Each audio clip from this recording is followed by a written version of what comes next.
Want to know how WalletWin helped make one of the hottest Catholic podcasts out there possible? Keep listening to this episode of The Catholic Money Show to find out.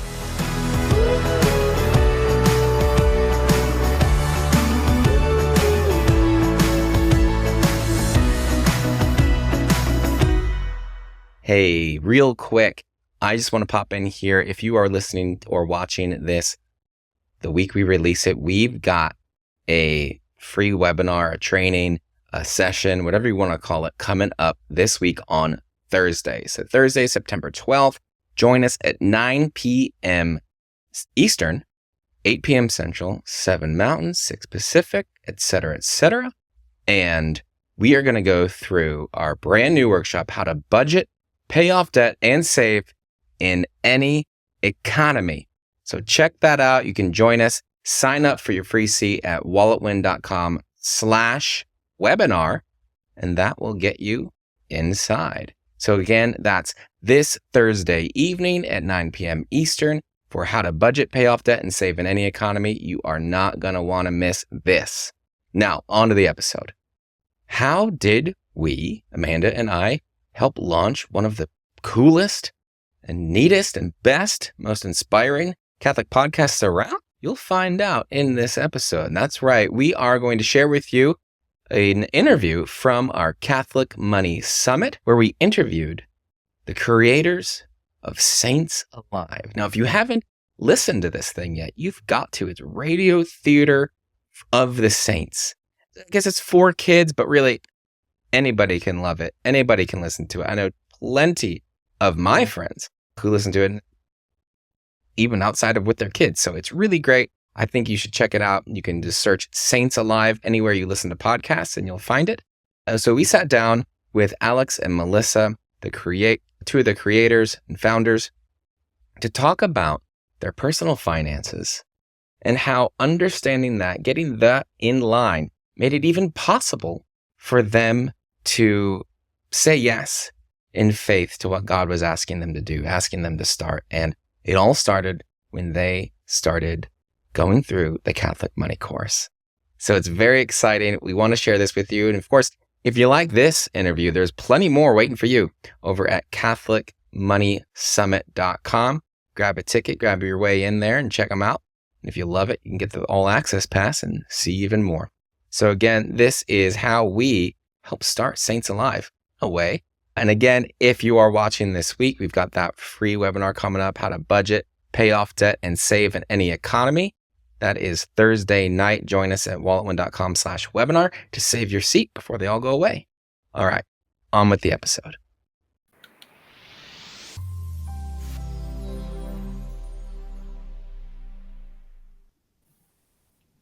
Welcome to this interview in the Catholic Money Summit. This is a goodie. This is a goodie. I'm excited to have this conversation. Yep. If you're ready, there's going to be 4 people in this interview. There's the 2 of us. We're talking to 2 of them. And who are them? Who are they? Who are who? Well, none other than Alex and Melissa D. from all of the parents of the world favorite podcast, Saints Alive. At least parents. Yes. Thank you for joining us here. Thank you for having us. Hey guys, thank you so much. Yeah, we are thrilled to have you join us into this summit. And I just want everybody that's watching to know that we've had the honor and the privilege of knowing this couple since they were engaged, I believe. Mm-hmm. Yep. Through a rough engagement. Yes. And then after knowing you in that time, then getting to watch you go on to start Saints Alive and just be on the receiving end of that and having it bless our children and our family. Mm-hmm. We're so grateful and we have loved watching that. But I want to unpack kind of the story from that first time of meeting you guys in the rough engagement to now. So would you guys be able to share a little bit of your own journey of when you were engaged, kind of what was going on, how we ended up crossing paths, and we can get the story rolling? Yeah. All right. Well, Melissa always tells the story better than me, so I'm not going to let you do that.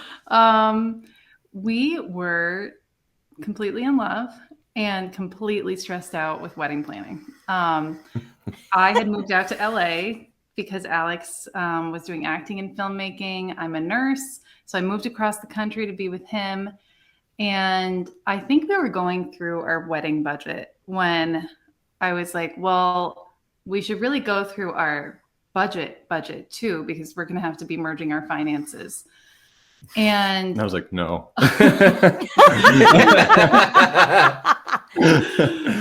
We don't need to do that. Yeah. Literally. And so I think there was finally one, I think it was a Saturday, and it was beautiful outside in LA, and we were inside his apartment, and we laid out all of our finances and found out that Alex had $20,000 in debt and I did not.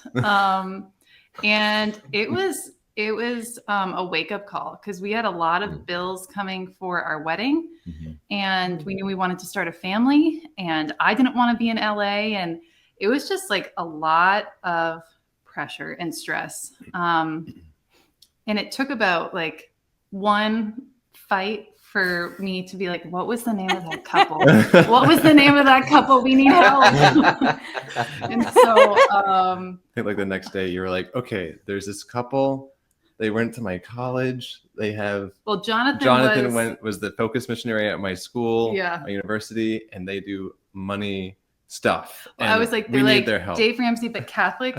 And we're signing up for the golden plan, Alex. Okay. I know that everything else is being budgeted. And I was like, that's so much money. And I was like, no, it's gonna be a lot. We need help. And actually people, when we were engaged, we had a mentor couple for our marriage. And then we were also meeting with you guys. But all of our friends were like, oh yeah, you're money mentoring couple. I'm like, there are two couples, but both equally important. So yeah, we found you guys, and I mean, I still remember our like money mindset conversation that we had, and just like, wow, we have really different backgrounds. And it wasn't like a light bulb going off, I don't think, on our marriage, just being like, oh, this is how we're going to operate, and this is how we're going to kick our debt. But it was just like this slow, like chipping away at it. And it was like we looked at it as like a battle, and like battles aren't won in a day, and that we were going to have to focus on it, and mostly me. Well, but like, we also were able to realize we were on the same team, you know, and and the reality is too, like we kicked $20,000 in debt in our first 5 months of marriage. Yeah, it was super fast, and it was great, but we're still chipping away. You know, it doesn't stop there. But yeah, shameless plug: Jonathan and Amanda are amazing. Saved our engagement. And saved our engagement because it was dicey there for a minute. Let's go back to that first, that big, you know, the Saturday morning, putting it all out there, coming into it, right? Because you guys probably, sounds like you didn't know what the other situation were. Alex, how good of an idea did you have of your own? How did you guys you feel about coming into that? What were you thinking was going to happen, and then how did it feel as it happened? I knew it was going to be painful, but I didn't know exactly how painful, because I don't even know if I knew the exact number. You didn't, which was bad. Yeah. But I knew, like, this is my window, and she's like, well, what's the number? And I was like, this is the window. I don't know exactly, which was bad. Just typical LA artist, actor, just, you know, putting way too many things on credit cards. But it was painful, but it was like, when it was done, it was like, oh, such a breath of fresh air. It wasn't quite like coming out of confession, but it was like close to that. And I just felt like such a relief to be like, okay, she knows that now. Yeah. And we're gonna attack it. You know, we're not gonna like bury our heads in the sand anymore. And hey, here's an amazing resource that you guys built that helped give us a framework of how to like actually strategize how to do that, and like not just see the number as like a big scary monster. And like, you know, there are other people that have more debt, some people have less debt, but that debt is still scary no matter where you stand. And it was really helpful to have like, okay, here is a strategy of how to actually do it. Melissa, I have a question for you. Yeah. Did you struggle at all in that conversation, or did you immediately have the ability to see it as we're going to tackle this as a team instead of like, oh, this is a his problem. And like it took a while for you to become one mind around that. Yeah, I mean, praise God. I think it was by the grace of God that I actually didn't feel resentful. I'm type A. I'm a control freak. And it became my next thing. I was like, all right, let's do this, you know? This is the project. Yeah, exactly. So I think I was kind of excited about that, but it was also a wake up call for myself too, because I had a lot of fear surrounding money, even though I didn't have debt and I had set aside savings and I had this whole plan. I just had a lot of fear that was built up, and we're opposite in a lot of ways. And I know that God brought us together for that reason, but it was just kind of like, all right, your biggest fear was debt. Here you go. You know, like you have to trust me, you know? So yeah. Thanks. But no, yeah, that was, you loved me through that. And I thank you for that. Yeah. Now, as you guys were kind of paying that off during the first half year you were married, did you feel it pulling you together and kind of taking these very different mindsets you had coming into money and did you feel like it was getting you into the same mindset? Oh yeah. Yeah. Mhm. It was one of like, it was really exciting. We had this Google Doc, which I still have just for like old time's sake. And it was like each month where the debt was, and we just kept chipping away at it. And initially, I mean, I was so grateful to go through your course, because it was like those little green check boxes, because it is so overwhelming.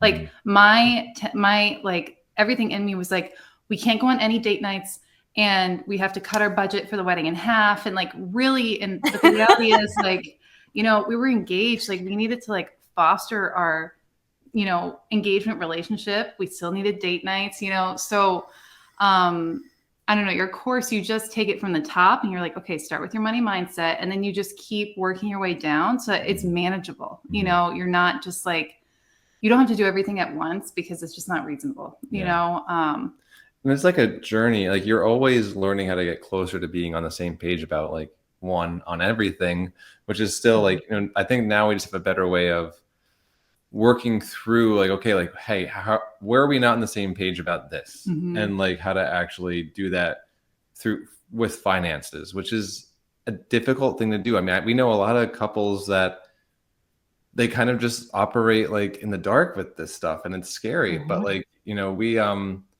definitely looked at it as like a challenge and something to like, this is going to pull us together or it's going to pull us apart. Yeah. So let's just fall into it together and just do it. Yeah. Yeah. So much wisdom. You mentioned how in many things you're opposites. And as you started working on this, right, you started maybe coming together a little bit more. What are some of the ways that you guys have seen those differences in personality, in temperament, in your upbringing influence the way you guys see money? And how is that, how have those differences shown up as a couple, as a family?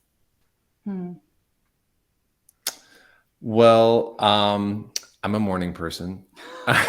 I like to get up super early. No, I just think that like I don't know, like, I think we're just blessed with knowing, like, I think we always say this when we first got married, that we didn't know how to fight. Like we didn't know how to like let these differences come out.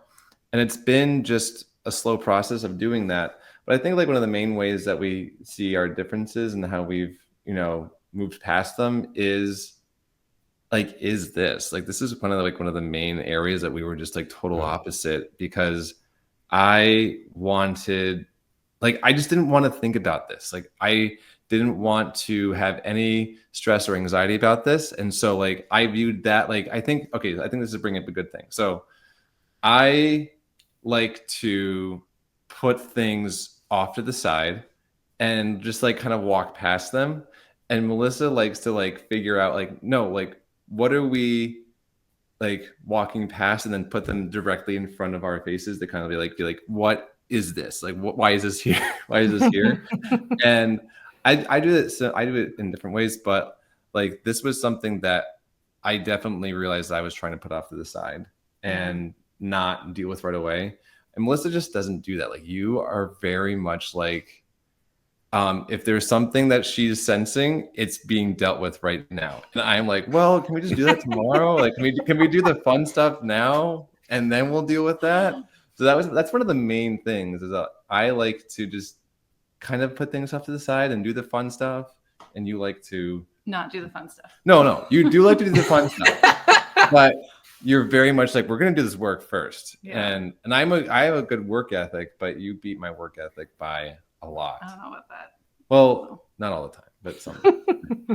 Yeah, I think that something that I didn't realize is that us coming on, like us really getting onto the same page with our money mindset and with our budgeting, it just carried over into every other aspect of our marriage. So it was just like, you spend money almost every day, and if we were getting into like heated arguments over you bought that energy drink on your lunch break. We don't have, like really like. I don't buy energy drinks. It was a protein. It was a protein shake. Okay. Really of you.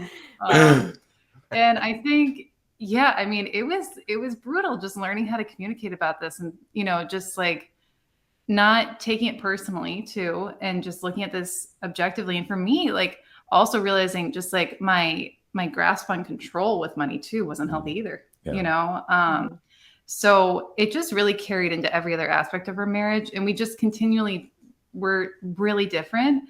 And I think that's one of the greatest things that God has given us is like our differences, know? Yeah. So I'm curious, you were able to pay off the debt, and then, we often teach that that's the starting line. A lot of people view it as the end goal. There's way more to do after that. Mm-hmm. And you mentioned that you've continued to move on to other goals and priorities. How have you seen just not having debt around in your life as part of your marriage be a blessing in expected and maybe unexpected ways?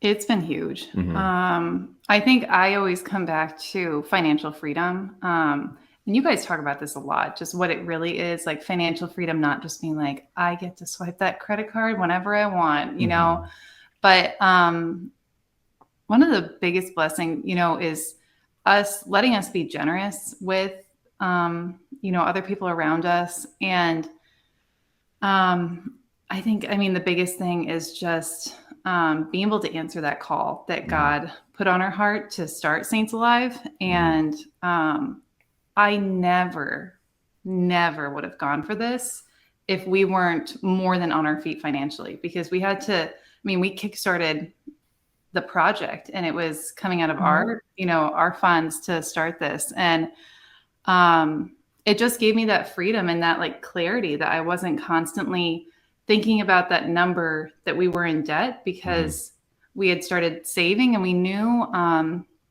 I convinced Alex to move out of LA.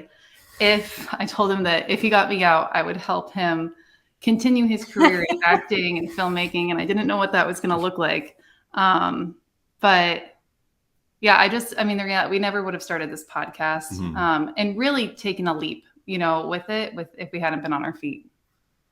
Yeah. I think just like that, getting rid of the debt was the starting point. And then from there, we were like, okay, well, what do we want our, family financial picture to look like? And how are we going to do that? And obviously you can't control for everything, but you can really start to give yourself some goals that will basically help you get freedom. And one of the things that always held me back creatively was when I was in LA, it was just like spending stupidly and being like, well, what if I actually, instead of just being in debt all the time and struggling to figure out how I'm going to do that, like what if I was actually free to invest in my own creativity that God has blessed me with? Like what would happen then? And that's really what we decided to do with Saints Alive. Is like, okay, like we have this area of our life figured out. We feel called to do this project. let's answer that call. Yeah. And let's do it. I keep thinking about Back to the Future. Am I the only one? While you were talking, he's drawing a diagram. Okay, so maybe you remember, and maybe for other folks, maybe for the youngins, maybe you're gonna think more people have seen multiverse business. Back But to the anyway, Future. right? There's the scene where Doc is explaining all of this to Marty, and he draws something like this on the blackboard of like the timeline changed, and now we're up here, right? So right now, let's say this is you guys now. This is where you're at. This is, of course, where you used to be in Stressville, and then right here, this is the decision to get to figure out your finances, to figure this thing out, to get on the same page, to start doing that work. What do you think, if you wouldn't have taken this path and come up here, what would this look like? What would you be today? Do you think? I think there would be Alex is a really creative person, and he also gets that stereotypical, like, creatively frustrated. And I saw that in him pretty early on. I'm like, man, he's got to get this out. Like, God put that in him, and, you know, he has to act on it. I think I would have a very creatively frustrated husband, which we're husband and wife. So if he's frustrated, I'm frustrated. I think it'd be really difficult. Yeah, to put it lightly. Yeah. I think that's a good way of summing it up. Yeah. I think that we'd have a lot of just like incongruencies with each other too, of just like not being able to, because I think like the beautiful thing about this project is that it's helped us grow closer together too, as like being able to do it financially, and then being able to do it together is another whole blessing. And so that's a huge outlet for us to be able to do that, because Melissa's also, she doesn't give her enough credit. Like, she's super creative and definitely had something in her too that needed to spring forth. She was Annie in the musical when she was like 12 years old. Sorry. The musical Annie. But I think like that would be like that, you know, other path would have been just, very frustrating, very stressful, like even more stressful, because like, it's even, I mean, for me, like I'm most frustrated when I know I can be doing something, but I can't do it. Like that's like the most frustrating thing, because like, oh, like I know I can do this, but I got to get these other things in my life like figured out, which, you know, is for a creative, like that comes as, you know, it may sound like an excuse, but like when you're married, you know, your first responsibility is figuring out how to defend and protect and provide for your family, you know, and I think it's a very important thing for, you know, men and women who are in the creative arts who want to be doing this and having a family and fostering that, like getting your finances figured out is going to open up that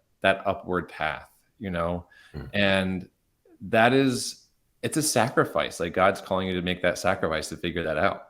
It's not easy, but it's also easy in the fact that like, you just have to start. You just have to start doing it. So, yeah. I also think, you know, I don't think it would have been like, oh, our marriage would be in ruin or anything like that. But I do think we were on the path, if we hadn't, you know, reoriented, that we would have just let things just kind of fall into place. And the intentionality that we have with our money has carried over into every other part of our life. So it's like, you know, how do we want to raise our kids? Not just like big blanket things, like really specifically, like how do we want to talk to them? How do we want to discipline them? And I know every parent thinks about these, but being able to attack something like debt is like, it's like conquering, it's such an accomplishment. You know, it really feels great. And once you get up that mountain, it's like, okay, what's next? Like we can do this together, you know, and it's just such a good place to start. That I think we would have been more reactive to life just kind of unfolding and be like, oh, okay, here we go, you know, instead of just really intentionally, more than anything, us trying to control it, but just really intentionally asking God, like, where are you leading us with our family and what do you want us to do? Because honestly, we've been surprised, you know, like when we ask him that question, it's like, whoa, okay, really? Okay, here we go, you know, but you have to have the freedom to ask, you know? Yeah. it's a good. Something I want to highlight, just in part of your story, you talked about moving away from LA and you went to the East Coast, right? Mhm. But Yep. to a lower cost of living? Yes. Yes. Okay. Yes, much Because less. that's one of the questions. A question we often will get is from people who will say something like, we are maxed out. We are so stressed. We are so strapped. Oh, we live in,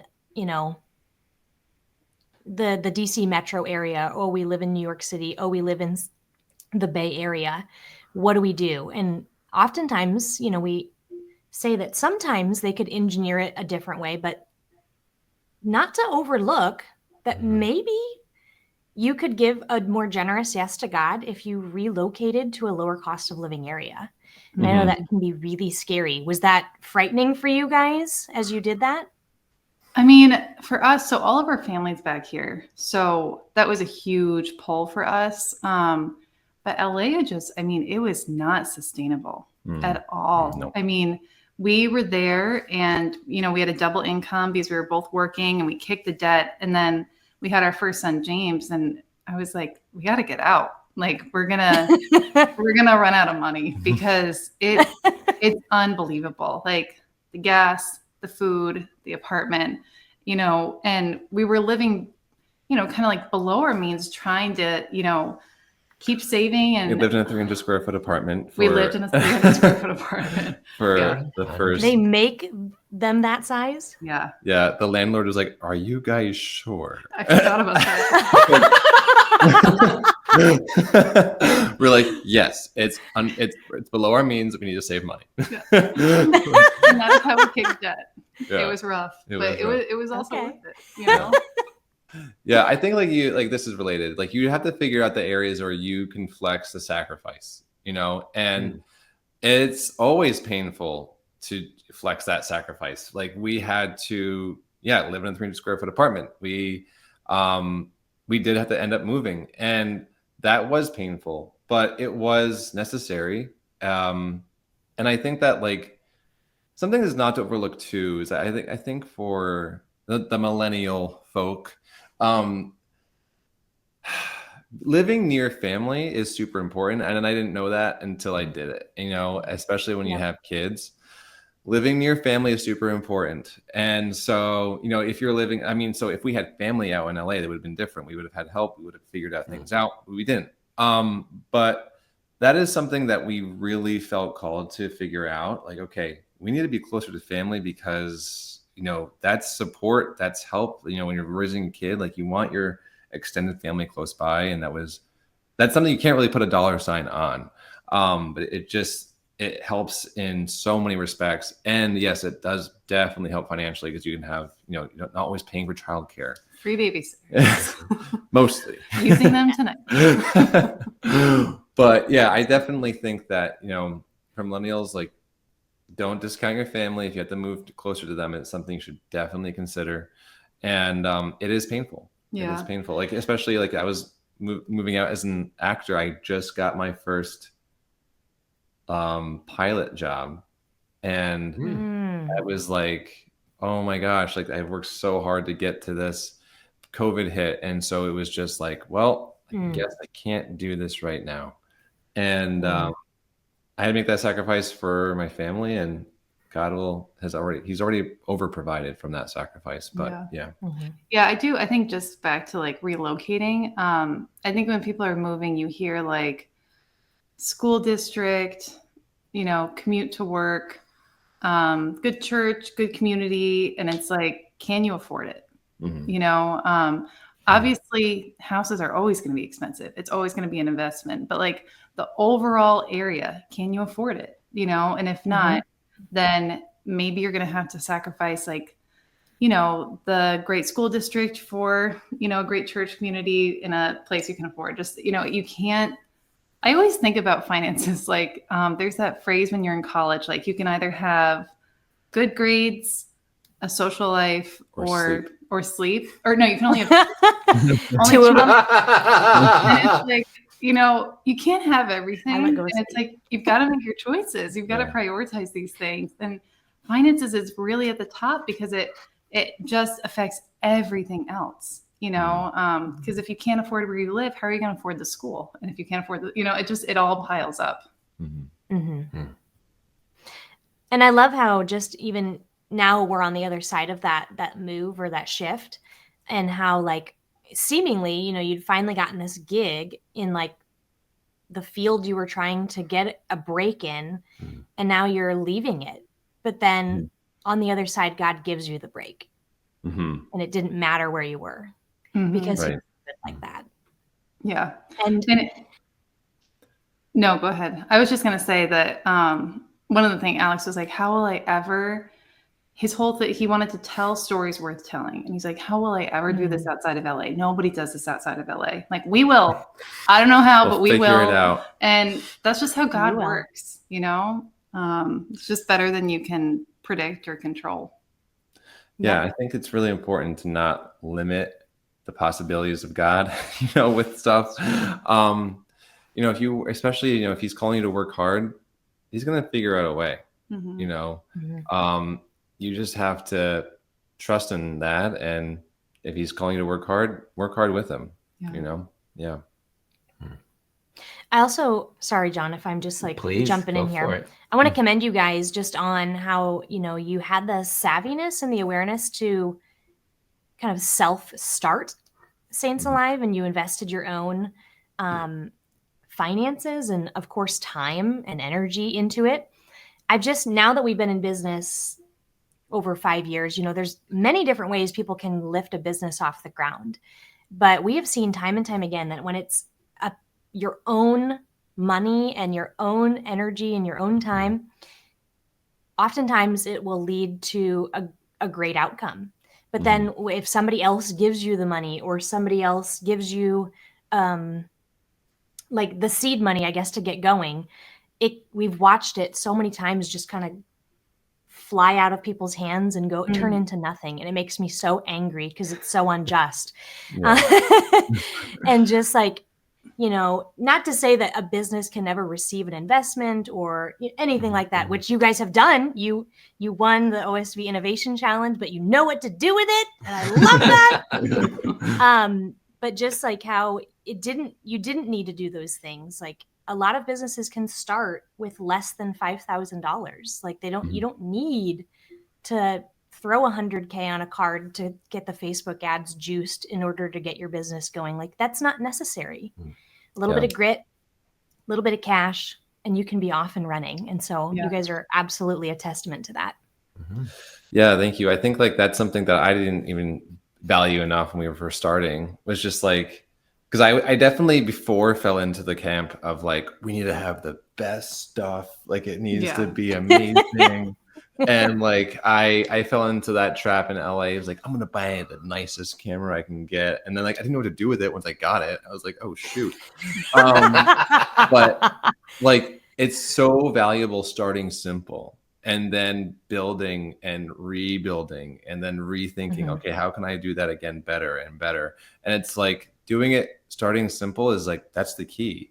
And sometimes that sometimes means not fronting a bunch of cash, but just putting enough down where it's going to give you enough, like, okay, I can start here, and that's what we had to do. Like, and then we started figuring out like month by month, like, okay, we need to get this subscription, we need to get this thing, and we need to figure out this license, and then just starts building. And then you start having like a machine. But like, if we were to try to do that all at once, we would have became so overwhelmed. We wouldn't have been able to start.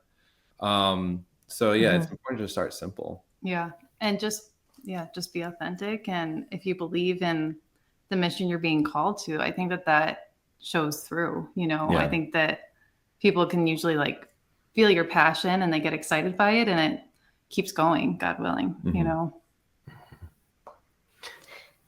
I think there's one thing that we've assumed for way too long in this interview. What? That absolutely every single person watching this knows what Saints Alive is. Oh. So please let them know what it is, where they can figure it out, where they can listen to it. Well, Saints Alive is a radio theater drama on the lives of the saints. It's a podcast that is geared towards children, but enjoyed by families. Even everyone in between has been responding to it. And yeah, we started what year now? 2021? December 2021. And somehow, praise God, we're in the top 0.5% of podcasts worldwide.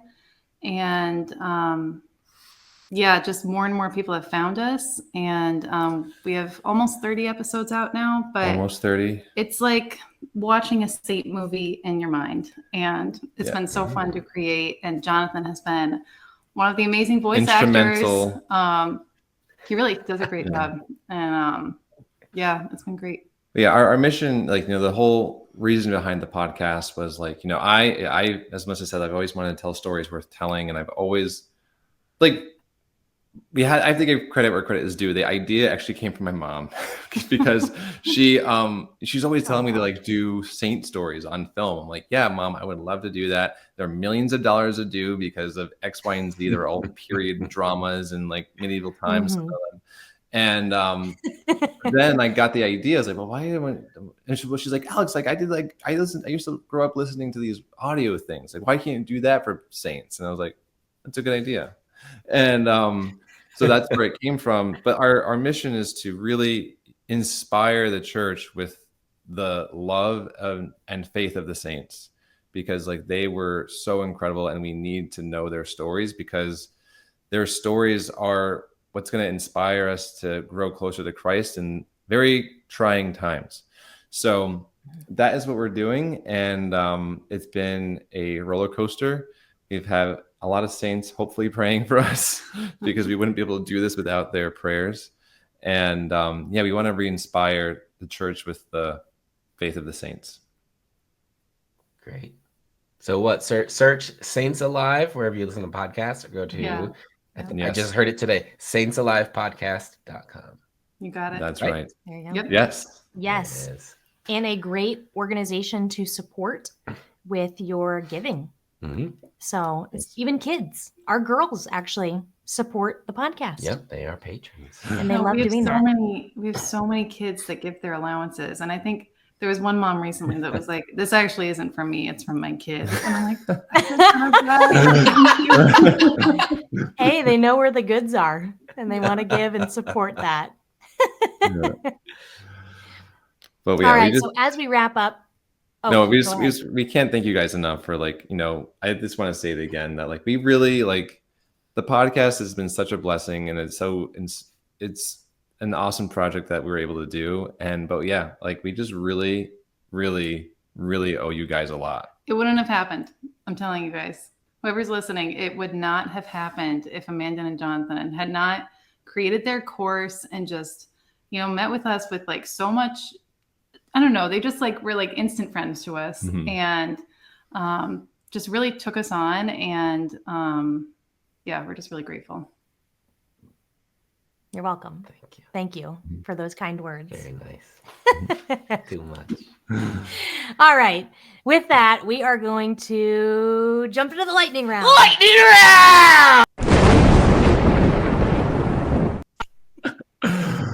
Oh, man. Here we go. I think it played. Did it play? It did. Yeah, we saw it. That was awesome. Okay. Okay. We saw it. That was cool. Okay. Lightning round. What is one of the purchases you regret the most? Oh, gosh. Can it be his purchases or does it have to be mine? Come on. It's got to be your own. Got to be your It's own. got to be my own. Okay. Oh, man. Do you have one? She doesn't regret anything. Because she's like, so this is a lightning disciplined. round. Right, keep it Yeah, up. you gotta go. No, go ahead. Okay, I bought a not great. Go ahead. Listen, She'll let you know if it was the right It's answer. lightning round. He bought a real estate course, you guys. it was not worth it. It was Don't do $600. It was like, but the other one I bought was so good, and it was like, I was assuming, I made the assumption that all online courses are great, but that is not true, because your guys is like top level, like the golden platinum like tier, and everyone else just it stinks. Yeah. And This so is I lightning. was You got to keep it up. okay. Go, This is you go. quick. Yeah. Mine you never know what is- you're going to get in the online Vern. Mine is clothing that didn't fit me for years. So I'm 6 feet tall. I do not fit into regular size clothing. And I thought that eventually they would just not be short. So I have, so many pants that Are are like, waterfalls. There are many they're like waterfalls. capris and they're not supposed to be. So I regret not owning up to the fact I was tall and I should have bought the tall pants. Okay. Very good. Yeah. All right. Probably obvious, but are you a spender or a saver? Oh, I'm a spender. Saver. Yep. There we go. No kidding. Do you prefer shopping in person or online? In person. Yeah, I'm Yeah. in person too. Online overwhelms me.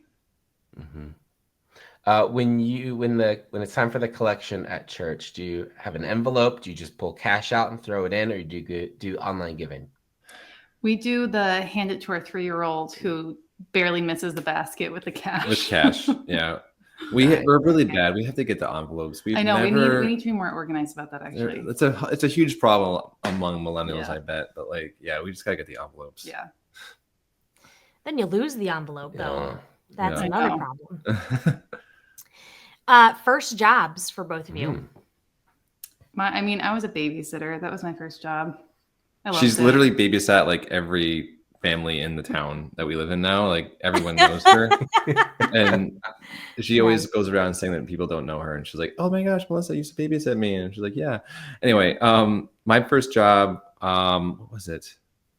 I was a gym membership salesman at a gym. Yes, I forgot about that. Okay. You were that guy who I was hid that guy. behind fine print that I you had was- to cancel 75 days in advance. Exactly. Yes, I was a high schooler selling memberships to like adults, and they were like, "What? Are you old enough to do this?" Yes, I am. Sign right here. What's one of the hardest things for you to spend money on?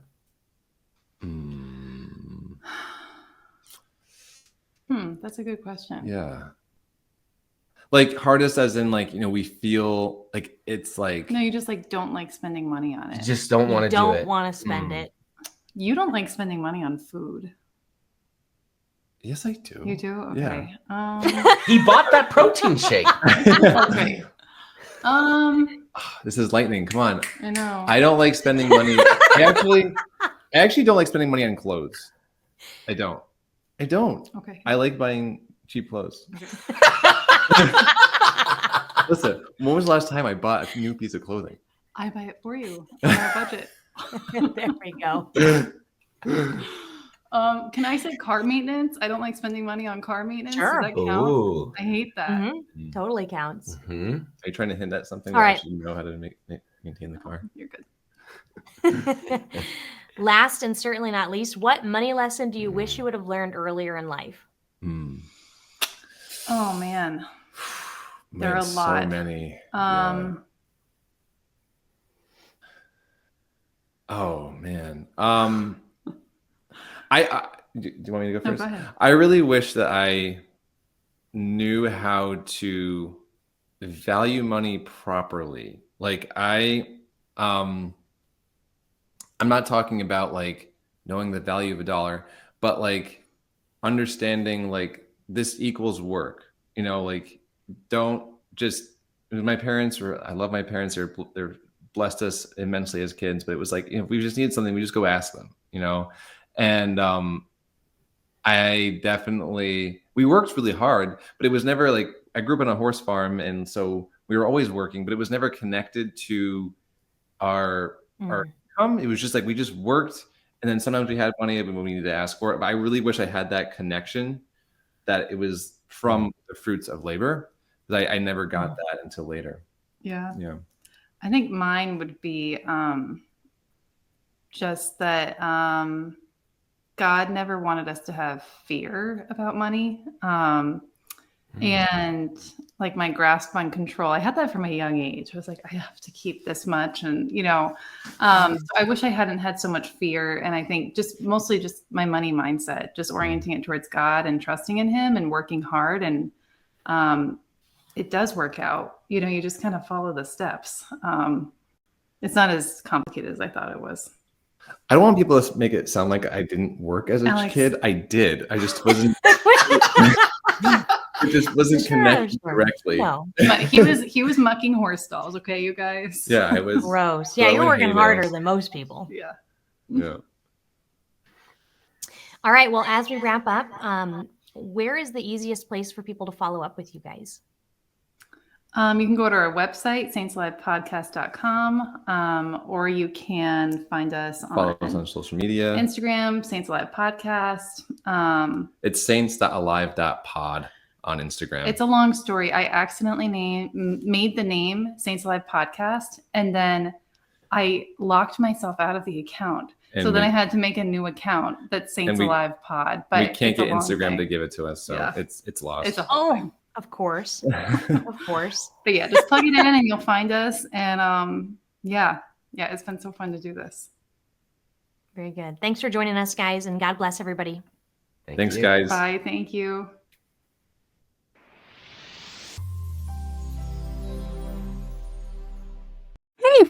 What a goodie. Again, if you want more of this, more of these interviews, you can get them at CatholicMoneySummit.com. Be sure you tell them I sent you. I'm just kidding. It's me. You're telling me I sent you. Anyway, check that out. The rest of the Money Summit, there's dozens and dozens of other great interviews waiting for you there. And if you are watching this week, September 12th, that's a Thursday at 9 p.m. Eastern, 2024. We'd love to have you join us for our How to Budget, Pay Off Debt, and Save in Any Economy webinar.